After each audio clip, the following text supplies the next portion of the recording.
kami kemarin hari Kamis ya Mas Roy ya. Ini saya umumkan saja karena nanti saya jelaskan lebih detail. nanti dijelaskan lebih detail oleh Mas Roy karena sudah disepakati juga untuk diumumkan ke publik bahwa kemarin kami juga sudah mendaftarkan permohonan pra peradilan yang baru. Ya, jadi kami sudah mengajukan lagi permohonan pra peradilan yang baru untuk menguji sah tidaknya penetapan tersangka pasal 32 Undang-Undang ITE. Dan permohonan tersebut sudah diregistrasi di Pengadilan Negeri Jakarta Selatan dan jadwal persidangannya juga sudah keluar pada hari Jumat tanggal 10 Juli 2026 yang akan datang. Ya, kami kenapa mau mengajukan uji terhadap pasal 32? Karena kami berangkat daripada uraian peristiwa pidana yang ada dalam surat dakwaan Butiva kemarin yang dibacakan oleh Jaksa Penuntut Umum pada Pengadilan Negeri Jakarta Timur itu ternyata tidak sesuai dengan yang selama ini diglorifikasikan oleh pendukung Pak Jokowi. Para termul. Ya, ya Mas. Termasuk juga tim kuasa hukumnya Pak Jokowi. Jadi kami ingin melihat apa sih bukti yang dimiliki oleh mereka. Dan meskipun kami belum menerima surat dakwaan untuk Mas Roy, tapi berkaca dari surat dakwaan Butiva yang kemarin sudah dibacakan dan terbuka kepada umum, kami menilai bahwa penggunaan pasal 32 Undang-Undang ITE dalam perkara pidana ini karena ancaman pidananya berat. Itu 8 tahun. Ya. Ternyata itu jauh sekali dari faktanya. Ya, terakhir ya dari saya. Assalamualaikum warahmatullahi wabarakatuh. Waalaikumsalam warahmatullahi wabarakatuh. Pertama-tama terima kasih sekali lagi atas kebersamaan yang sudah ada dan sampai dengan hari terakhir ya, persidangan pra peradilan yang pertama. Saya berani katakan dengan tegas sekarang. Pra peradilan yang pertama pada hari Jumat tanggal 3 Juli 2026 ini sebelum nanti putusan pada tanggal 7 hari Selasa yang akan datang. Nah, saya ingin menyampaikan juga ada beberapa pertanyaan teman. Mas itu tadi ngapain kok sebelum selesai kok beberapa kuasa hukum maju ke depan bisik-bisik dan hakim mengatakan oh ini kan sudah selesai. Jangan dianggap apa-apa, itu adalah permohonan dari tim kuasa hukum kami untuk melihat kembali ya berkas-berkas yang mungkin kemarin agak sempat belum dicatat, makanya hakim tunggal tadi mengatakan jangan difoto ya gitu karena itu hanya boleh. Iya, karena itu akan berguna bagi kita semuanya.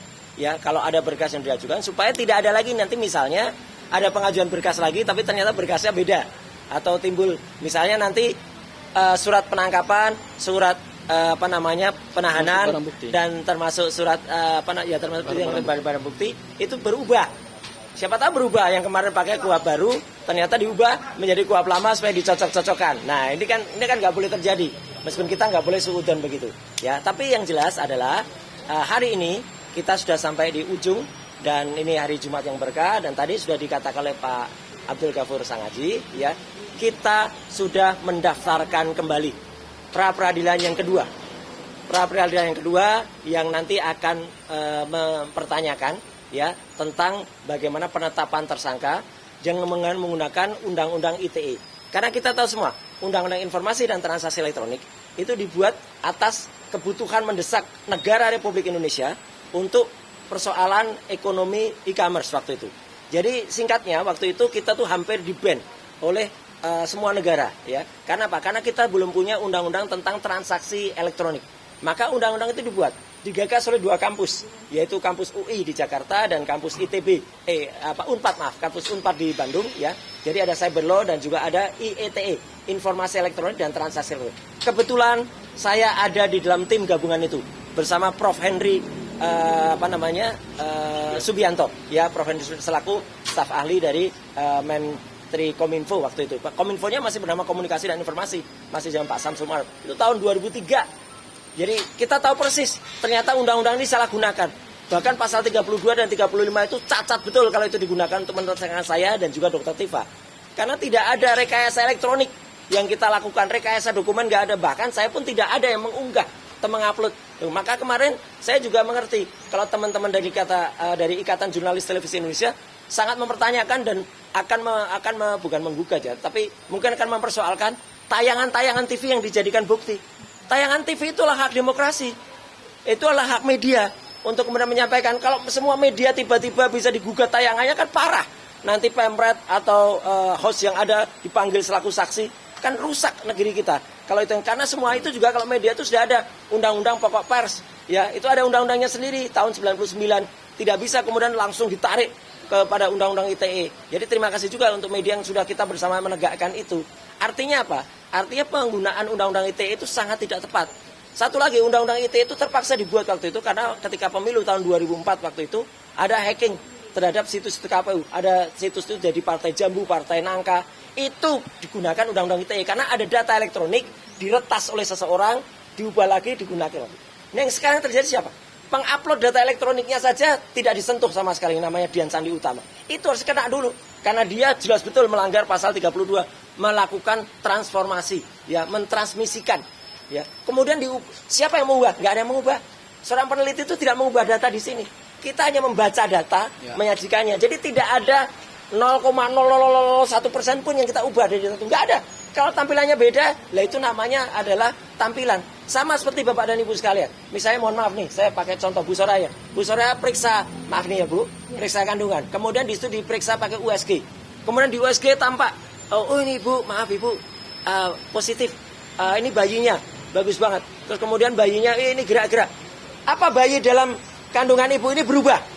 Tidak, ini hanya dibaca. Pembacaannya kalau misalnya bayinya itu dulu hitam putih, sekarang berwarna, ya itu adalah teknologi ELA yang saya pakai, ya. Kemudian itu adalah error level assistance yang kemudian dibacakan di sidangnya Dr. Tifa.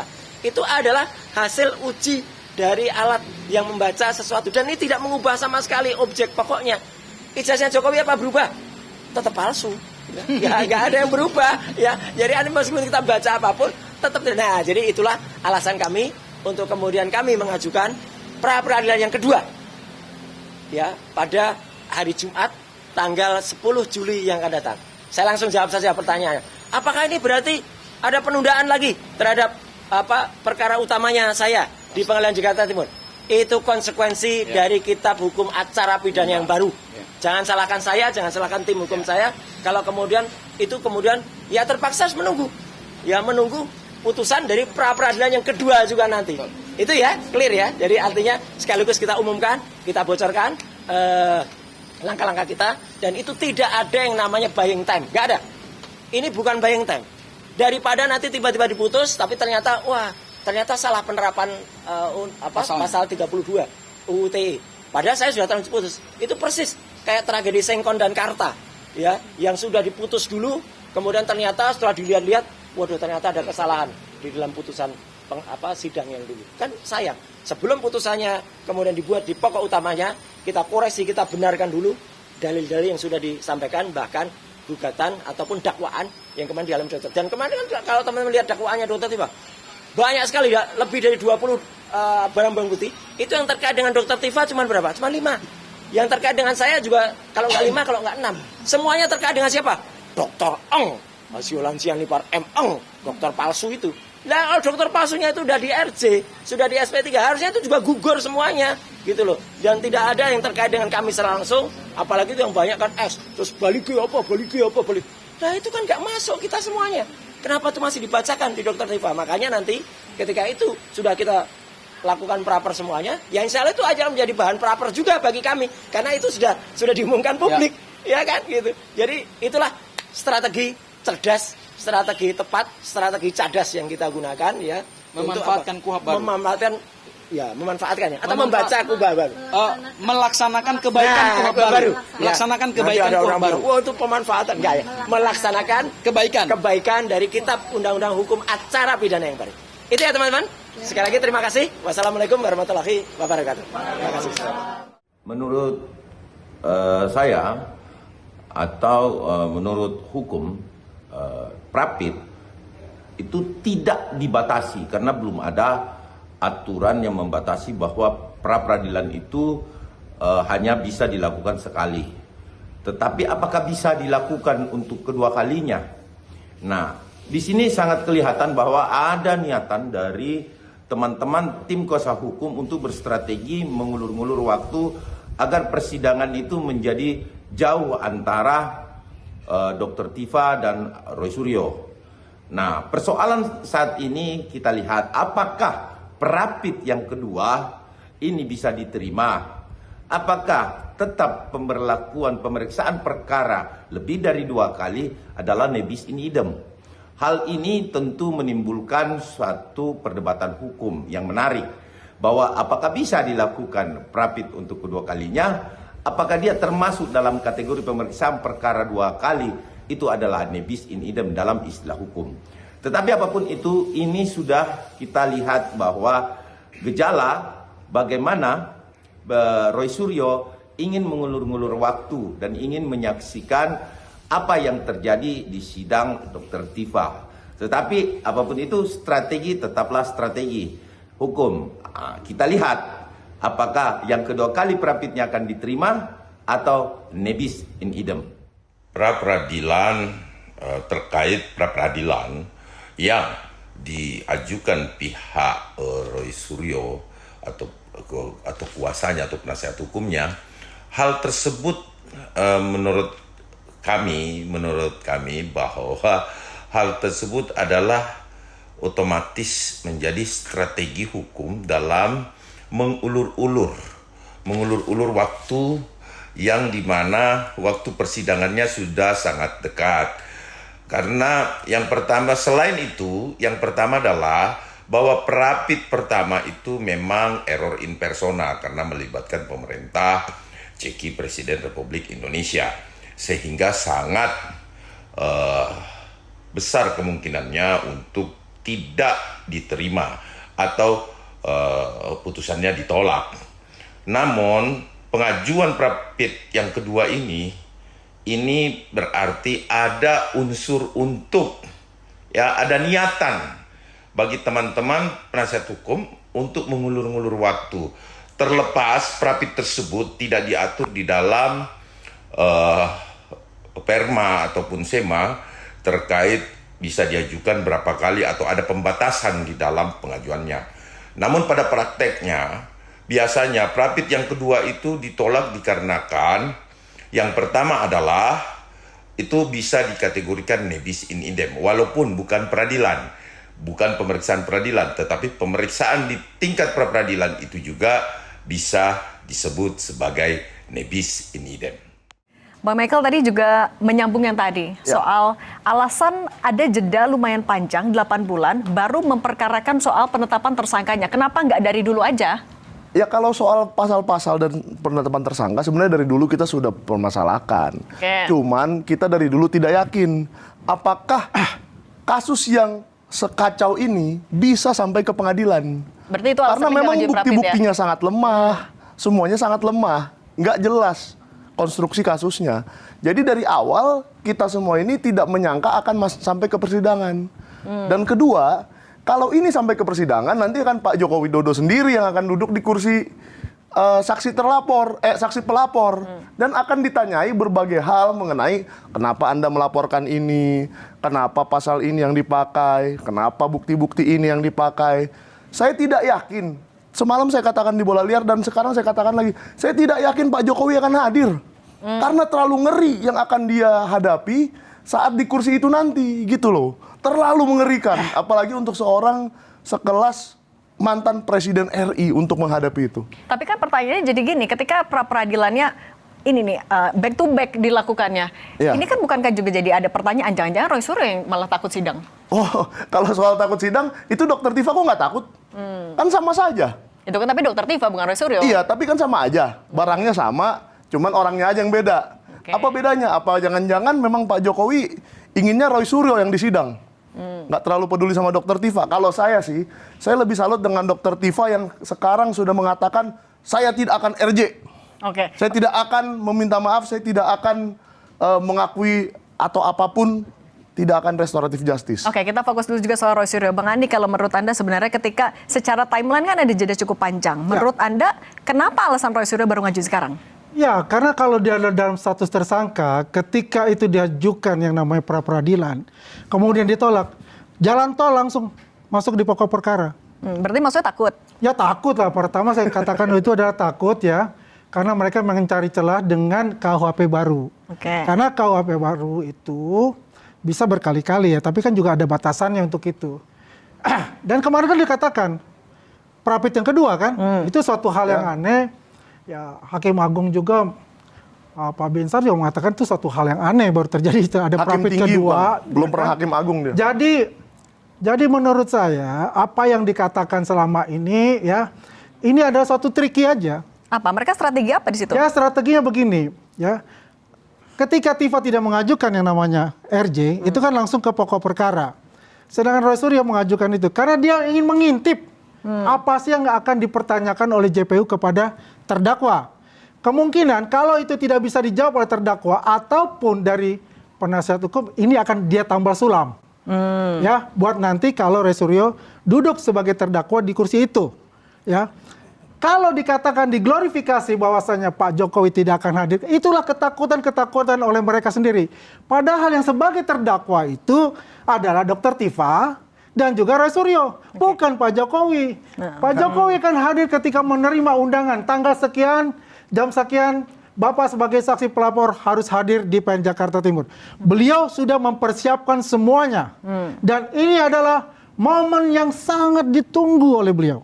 Untuk dapat hadir dan menjelaskan kepada publik, ini loh ijazah saya, makanya dia katakan SD, SMP, SMA ijazah akan dia perlihatkan kepada publik untuk. Saya jawab ya. Ya tadi katanya juga cuma mau ngintip. Ini mengada-ada karena kalau orang takut gini ya, yang takut itu bukan hanya terdakwa. Kalau seandainya kita melaporkan sesuatu pidana yang ternyata tidak terjadi, itu namanya laporan palsu. Bagaimana tidak terjadi? Kita bisa melihat di situ. Apa nggak takut kena laporan palsu? Alat bukti. Ya kan? Dan poin yang paling utama ketika dikatakan oleh Universitas Gadjah Mada, ijazah itu asli oleh dokter. Tidak pernah. Ova. Tidak ada kata-kata kurang update. asli, Bang. Makanya coba buka. Tidak ada kata-kata asli, Bang. Ya, yang terakhir dari Ibu Ini Ova mengulang-ulangi di dalam monolognya kaset rusak sebagai yang namanya rektor UGM. Tidak Ijazah ada. Pak Jokowi ada asli. Kurang update kayak begini. Enggak. Karena dia hanya konten kreator yang hanya mencari konten. Dia tidak tahu untuk bedanya asli dan dijual buat otentik. mereka. Karena dia itu Gini, tidak gini. ada legal standing. sebentar. di sini. Terserah Anda Dia juga cuma ada relawan. adalah Legal standing sebagai Anda yang apa? dikatakan yang namanya ini yang bikin namanya kacau aja. simpatisan. Ayo coba Bukan ditertibkan sebagai dulu, legal Mbak. standing, tidak ada. Oke, di sebentar. sini. Saya fokus lagi ke Ditertibkan pra-peradilannya ya. Nah, ini kan juga sebenarnya ada dugaan jangan-jangan sebenarnya Roy Suryo mengajukan pra-peradilan juga mau lepas dari jerat undang-undang ITE dengan ngintip Nggak dulu. bisa. Ini itu adalah hak seseorang untuk mempertanyakan kenapa pasal ini dipakai.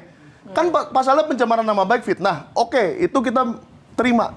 Tapi pasal 3235 itu apa? Kan begitu. Dari awal kan Anda bukan cuma kuasa saya. hukum. Bukan cuma saya, masyarakat pun Bukan bertanya. kuasa hukum. Oh, berarti Anda merasa masyarakat Kalau bodoh? penasehat hukum itu juga masyarakat tahu. juga bertanya itu, bukan JPU cuma saya. tidak akan memasukkan namanya namanya Anda subsidiar berangan-angan. itu pasal subsidiar Belum putusan, itu, jangan yang membuat orang jungtonya ada salah. 3235 itu. Karena itu semua dikatakan di surat dakwaan dari jaksa penuntut umum itu sesuai yang diminta oleh penasihat hukum dari Pak Jokowi. Oke, tapi kalau menurut kita Anda gimana, punya Bang Michael? asas praduga tak bersalah. Kalau belum diputus, jangan dibilang bersalah. Jangan Anda bilang pasal itu benar. Kalau belum putus bersalah. Nah inilah namanya trial by the press. Saya kurang suka yang seperti ini. Kebalik pemikiran ya, Bang Andi Azwan ini kayaknya punya tugas. Selama ini adalah punya Perpres ada pada pihak mereka. Ini Bang Andi Bukan Azwan dari kayaknya punya kita tugas selalu defend. supaya merusak dulu nama baik. Artinya supaya masyarakat digiring dulu bahwa Kebalik, 3235 yang itu menggiring benar. opini selama ini Enggak, adalah pihak mereka. enggak. Kita ini selalu Saya itu defend dan pakai menjelaskan data. kepada publik. Oke. Ini loh yang sebenarnya bukan Enggak. post-truth yang selalu Saya punya dikatakan oleh data, mereka. bahkan saya punya dan selama data. ini, apalagi Oke. dalam prapit yang kedua, itu menandakan bahwasanya mereka tidak punya barang bukti dan mereka takut untuk masuk ke pokok perkara. Nah, Saya soalnya takutnya dengan untuk bukti itu Ibu Dr. Tifa yang berani untuk mengadakan eksepsi perlawanan tanggal 9 nanti. Oke, sebentar, yang Bang jelas Andi. kita lihat di persidangan nanti. Nah itu, Oke. Anda punya bukti yang cukup kuat untuk memenangkan Bung Roy Suryo? Oh jelas. sebenarnya? Semalam kalau Anda nonton bola liar nih saya promosiin lagi, Pak Binsar mengatakan UGM dan kepolisian sudah mengatakan identik atau pernah diberikan ijazahnya.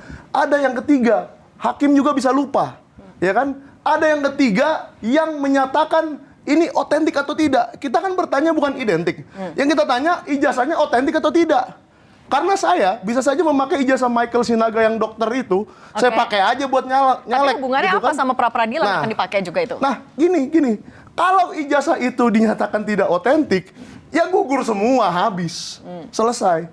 Nah, di sini saya punya dokumen otentik dari ANRI, Arsip Nasional Republik Indonesia, yang menyatakan ijazah Pak Jokowi itu sedang dalam upaya penyelamatan arsip statis. Jadi masih berusaha diselamatkan dari KPU. Nah ini diselamatkan itu artinya apa? Berarti kan sedang tidak selamat sekarang. Artinya. Itu tadi Anda dapat dari mana? Dari Arsip Nasional Republik Indonesia. Ini dokumen otentik, asli. Oke, Bang Andi, Langsung otentik dari katanya Arsip asli. Nasional Republik Indonesia. Kalau kita bicara yang namanya ijazah otentik, itu adalah ijazah asli yang hanya dipegang oleh Pak Jokowi.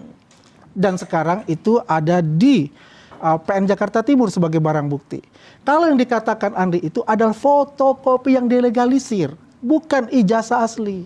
Ya, jadi itu perlu kita beritahu kepada publik ini. Jangan dibolak-balik. Ijazah asli itu hanya satu. Kalau ijazah fotokopi dilegalisir digunakan oleh beliau, ya di KPUD Solo, Jakarta, dan kemudian pusat di RI. Itu jelas, itu ada yang namanya authorized signature di dalam legalisir ijazah, bukan ijazah asli. Kalau kita bicara otentik, ini sudah sesuatu yang tidak ini lagi nggak relevansi, nggak substansi. Yang jelas itu adalah di persidangan ini sudah masuk ke tahap nanti adalah eksepsi. Ya, dibacakan surat dakwaan itu, maka sekarang posisinya bukan tersangka. Artinya sudah terdakwa. Artinya semua itu kaidah-kaidah hukum yang menimpa Dr. Tifa ini dengan pasal-pasal yang terkait itu sudah masuk menurut JPU. Tinggal eksepsinya dari Dr. Tifa seperti apa. Yang menarik. Baik, sebentar. Ini kita juga mau balik dulu ke pra-peradilan dulu, Bang Michael. Oke, silakan. Nah, pra-peradilan kedua ini, kalau misalnya kita berandai-andai kemudian dikabulkan oleh hakim, ditetapkan bahwa ternyata penetapan tersangka tidak sah, kemudian juga bahwa penetapan atau jeratan undang-undang ITE-nya juga tidak sesuai, ini akan bisa dijadikan bekal juga nggak model oleh Dr. Tifa di persidangan? Oh ya jelas, berarti pasal 3235 itu gugur untuk semua orang. Berarti kalau dibilang memang buat ngintip juga buat strategi untuk Dr. Tifa juga? Apanya yang diintip kan 3235 itu sudah ada dari bulan April 2025. Telat dong ngintipnya. Kalau untuk nyontek dulu nih bagaimana perjalanan sidang itu kan Dr. Tifa? namanya itu sudah Dr. Tifa punya strategi sendiri. Dia ingin menghadapi bahwa dia memang tidak mengedit dokumen apapun. Saya bukan mengaku kuasa hukumnya, tapi saya selalu berada di dekat mereka, meliput segala kegiatan mereka. Jadi yang mereka lakukan itu saya betul-betul tahu. Dr. Tifa itu menganalisa jarak antara matanya di foto Jokowi yang ada di ijazah itu tuh. Joko Widodo, entah siapa itu. Kita kan nggak tahu. Sebelum itu diautentikasi ke Arsip Nasional, kita tidak bisa tahu Joko Widodo yang di ijazah itu, apakah itu adalah Presiden Joko Widodo? Apakah itu orang yang sama? Kita nggak tahu. Nah, tapi kalau gitu juga pertanyaannya, kalau misalnya buat ya biar clear aja, kenapa nggak bertarungnya dalam tanda kutip langsung di sidang pokok perkara aja? Ya, itu kan ada ini pra-peradilan. Dan mereka kok selama ini yang minta pra-peradilan. Menantang, pra-peradilan dong. Sekarang sudah dilakukan pra-peradilan, kok mereka malah nggak seneng gitu kan? Itu juga menurut saya aneh. Biarkanlah Dr. Tifa menjalani persidangannya. Saya jawab ya. Kita buktikan apakah foto Joko Widodo di ijazah itu adalah Presiden Joko Widodo yang selama ini saya bertemu dengan dokter yang bagian anatomi, dokter gigi yang tahu bentuk-bentuk gigi dan lain-lain, di operasi plastik semanapun.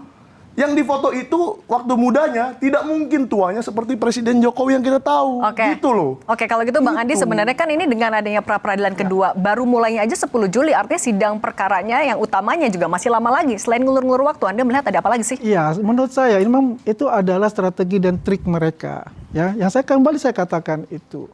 Ya, kalau mereka ini adalah gentle, ya, bukan pengecut. Yang sekarang ini saya katakan bisa di highlight. Profesornya pengecut untuk ini. Karena apa? Gitulah, itu menghakimi. Masalahnya adalah nggak boleh itu. Apakah pra-peradilan itu mempengaruhi sidang pokok perkara? Tidak ada sidang pokok perkara dipengaruhi oleh pra-peradilan. Sedangkan pra-peradilannya aja yang dikatakan yang masalah penangkapan yang diglorifikasi seperti G30 SPKI. Ini kan menandakan bahwasanya apa yang dilakukan oleh penyidik Polda Metro Jaya itu seperti PKI dong. Ternyata ketika kita melihat apa yang terjadi di dalam video itu, tidak ada. Artinya apa? Ini glorifikasi yang memang ingin mendowngrade namanya Polda Metro Jaya. Berarti singkatnya berarti tidak semua videonya dibuka, Mbak. Ya, jadi kalau kita lihat di sini ya, jangan ngarang. Artinya ya kalau saya katakan pengecut ya pengecut. Karena apa? Ya, kalau sidang ya kalau katakanlah dari Prapit 1 sudah diumumkan ditolak. Saya punya keyakinan itu akan ditolak. Ya dengan bukti-bukti yang ada dan saksi-saksi ahli yang ada. untuk bicara itu. Kenapa belum diumumkan sudah lajukan lagi untuk Prapit yang kedua? Memang materinya beda. Disinilah yang dilihat oleh mereka. Ya, dari KUHP yang baru itu ada pengulangan untuk Prapit.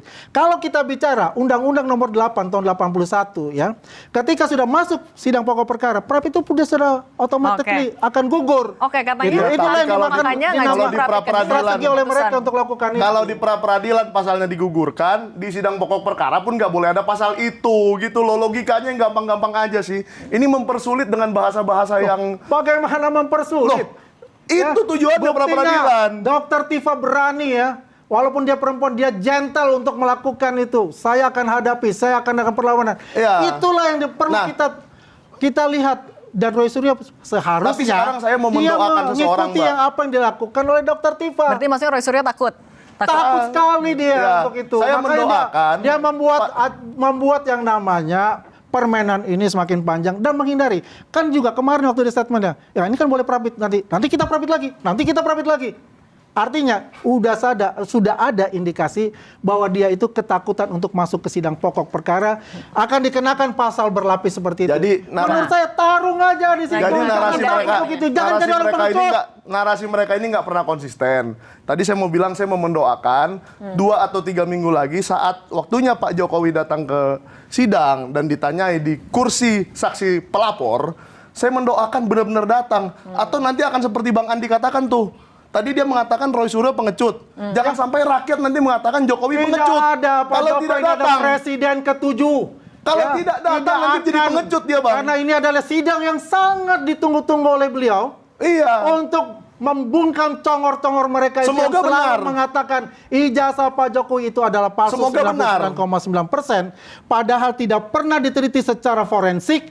Sedangkan laboratorium forensik, ya, Barreskrim Polri itu sudah mengatakan, dan yang namanya Universitas Gadjah Mada sebagai yang mengisu ijazah itu sudah mengatakan ijazah yang diterbitkan di bulan November tanggal 5 1985 untuk Pak Jokowi dan teman-temannya itu adalah asli. Tidak ada lagi-lagi. Dan tadi Anda bisa yakin banget Pak Jokowi nggak akan datang, emang apa keyakinan Anda? Alasannya apa? Loh, sekarang gini. Apa sih susahnya Mbak membawa dengan sendiri Pak Jokowi datang ke Arsip Nasional Republik Indonesia yang seharusnya dia lakukan di tahun 2014. Ini sudah 12 tahun. Dia tidak mau membawa ijazahnya sendiri ke Arsip Nasional untuk diautentikasi dengan si fotokopi yang dilegalisir. Nah, itu kan jadi pertanyaan juga. Itu baru-baru saja kita ketahui, dan 12 tahun saja dia bisa mangkir dari satu kewajiban seperti itu. Apa sulitnya mangkir dari duduk di kursi saksi pelapor dengan alasan mau ke Lampung lah, mau kemana lah, untuk kata partai siapa dia mau ke Lampung? Ke Lampung ini baru. Iya, program kan yang itu baru jagoannya, Bang. Silaturahmi kebangsaan. Dan itu saya kan sudah katakan, Bang. ya beliau ini adalah first priority adalah sidang untuk beliau ini untuk menunjukkan ijazah beliau. First priority. Semoga sedangkan yang namanya silaturahmi kebangsaan itu pasti akan mengadjust waktunya mengikuti sidang ini ketika beliau dipanggil oleh PN Jakarta Timur sebagai saksi pelapor pada saat itu. Nggak mungkin nggak datang berarti pokoknya ya? Datang. Ya, pertanyaannya gampang saja. Nanti tinggal kita datangkan seorang dokter gigi yang independen. Pak, gigi Anda waktu muda kok lurus. Aduh, ini waktu tua mengada-ada kok ini. begini. Jangan berhalusinasi ya. Tinggal di Kalau ronsen. kita bicara persidangan itu Ronsen ada itu jaksa 5 menit. jaksa penuntut umum. Ini adalah penasihat bukti hukum. persidangan nanti, Tidak Bang. ada. Kalau you bawa yang namanya dokter, Anda tidak punya legal standing. Anda Ini tidak punya adalah kepentingan. hal yang akan Anda terjadi di hanyalah persidangan. konten Kalau kreator gitu untuk nanti mencari konten kita aja lihat untuk persidangan itu. ya, pertarungan sebenarnya antara di pra-peradilan dulu 10 Juli untuk yang kedua, Ya. kemudian bagaimana sidang utama ya pokok perkaranya. Terima kasih Bang Michael, Ya, Bang terima Andi Azwan, kasih. terima kasih.